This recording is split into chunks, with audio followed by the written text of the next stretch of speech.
इस press conference में आप सबका स्वागत है। पिछला एक महीना जो है वो एक बहुत ऐतिहासिक महीना रहा। भारत ने विश्व के समक्ष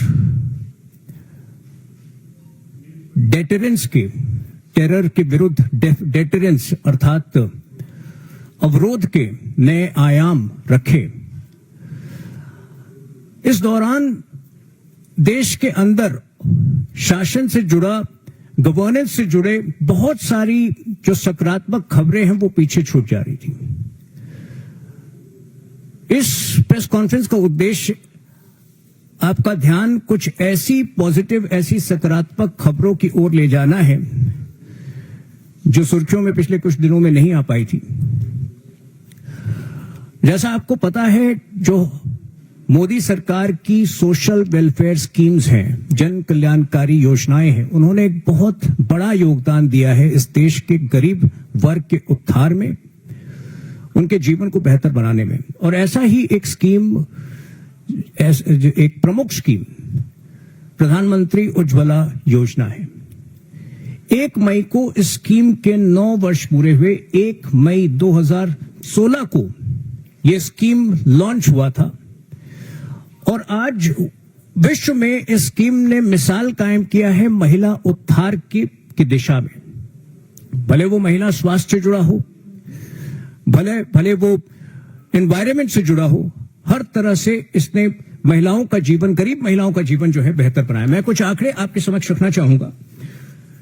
आज कुल मिलाकर 10.33 करोड़ प्रधानमंत्री उज्ज्वला योजना कनेक्शंस पूरे देश में हैं, जिसमें डेटा जो कि 2022 के डेटा हैं, उसमें कुल 8.99 करोड़ कनेक्शन जो है सस्टेन्ड यूजेज, अर्थात इनका निरंतर जो है यूज चला आ रहा था।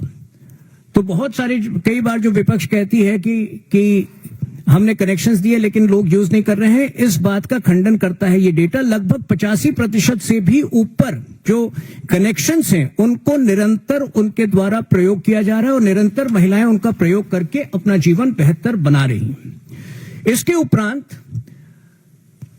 अगस्त 2021 में सरकार ने उज्ज्वला 2.0 लॉन्च किया था, जिसमें अतिरिक्त 60 लाख एलपीजी कनेक्शंस प्रदान किए गए थे। साथ ही विशेष प्रावधान किए गए थे प्रवासी परिवारों के लिए, माइग्रेंट फैमिलीज के लिए, जिसके तहत स्वघोषणा के तहत वो बगैर प्रूफ ऑफ एड्रेस के ये गैस कनेक्शन प्राप्त कर सकते हैं। तो ये बहुत सारे जो कदम उठाए गए हैं, आज उसका असर, आज उसका जो रिजल्ट है वो पूरी तरह से दिख रहा है। और सबसे बड़ी बात, इससे हमारे देश में एलपीजी नेटवर्क का एक बहुत बड़ा विस्तार हुआ है।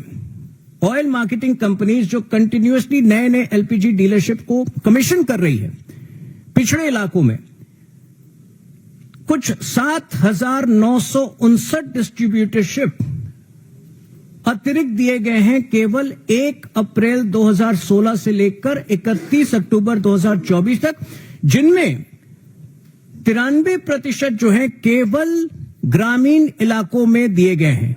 तो आप समझ सकते हैं कि अगर एक डिस्ट्रीब्यूटरशिप में 4-5 लोगों को भी रोजगार मिल रहा है तो कितने बड़े स्तर पर रोजगार का माध्यम बना है इनडायरेक्टली एलपीजी नेटवर्क के एक्सपेंशन के जरिए उज्ज्वला स्कीम।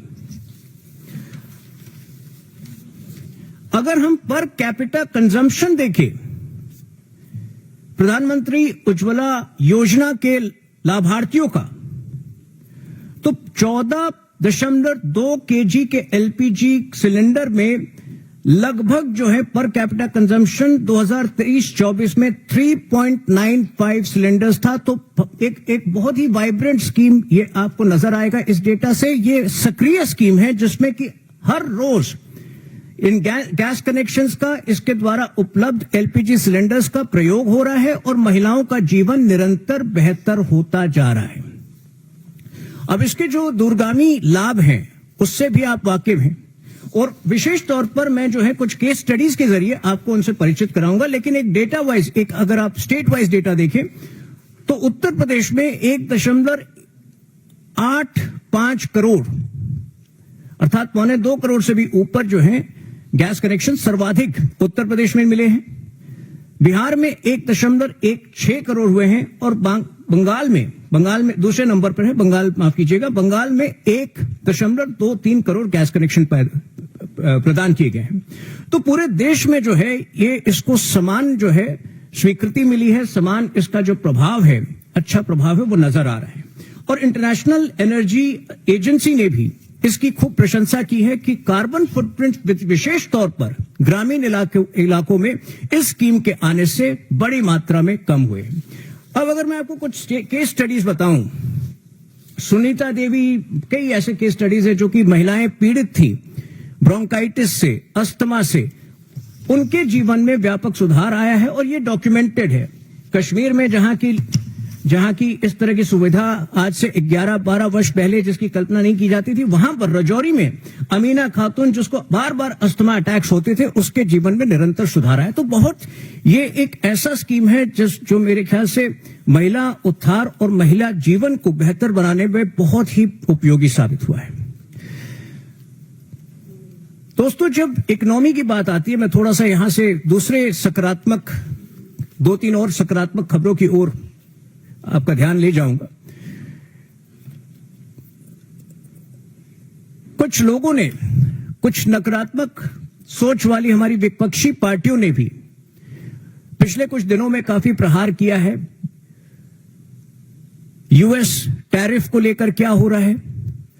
कल एक रिपोर्ट आई है मूडीज द्वारा, मूडी जो कि अंतर्राष्ट्रीय क्रेडिट रेटिंग एजेंसी, जो सबसे क्रेडिबल, सबसे विश्वसनीय क्रेडिट रेटिंग एजेंसीज में से एक है, उसकी एक व्यापक रिपोर्ट आई है जिसमें यह स्पष्ट किया गया है कि भारत की जो डोमेस्टिक इकोनॉमी है, भारत की जो अंदरूनी अर्थव्यवस्था है, उसके स्तंभ इतने मजबूत हैं कि यूएस के टैरिफ जो भी अंततः फाइनल होते हैं उसका कोई विशेष प्रभाव भारत के मार्केट पर या भारत की इकोनॉमी पर नहीं पड़ने वाला है। और इसके कुछ विशेष कारण बताए गए।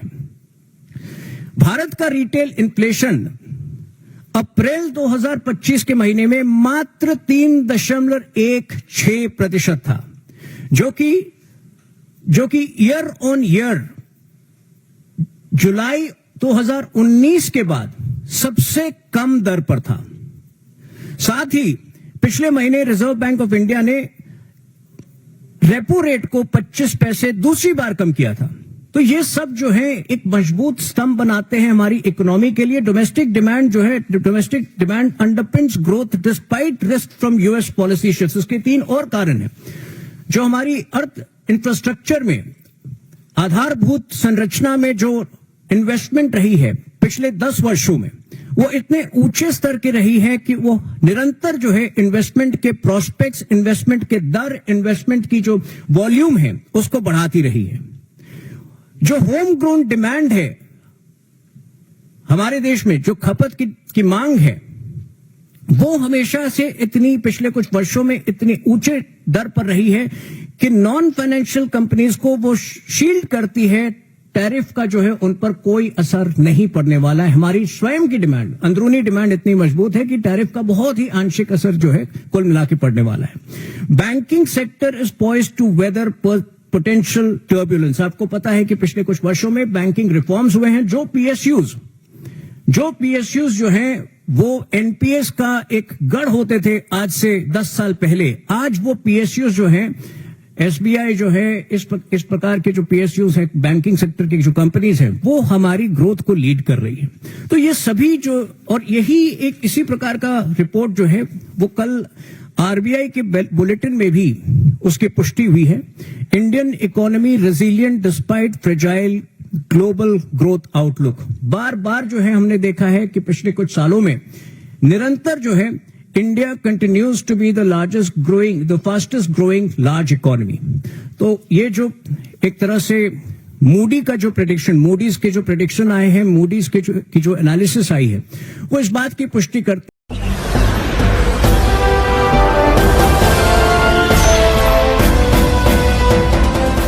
आप देख रहे हैं लाइव न्यूज 99 राष्ट्र सबसे पहले।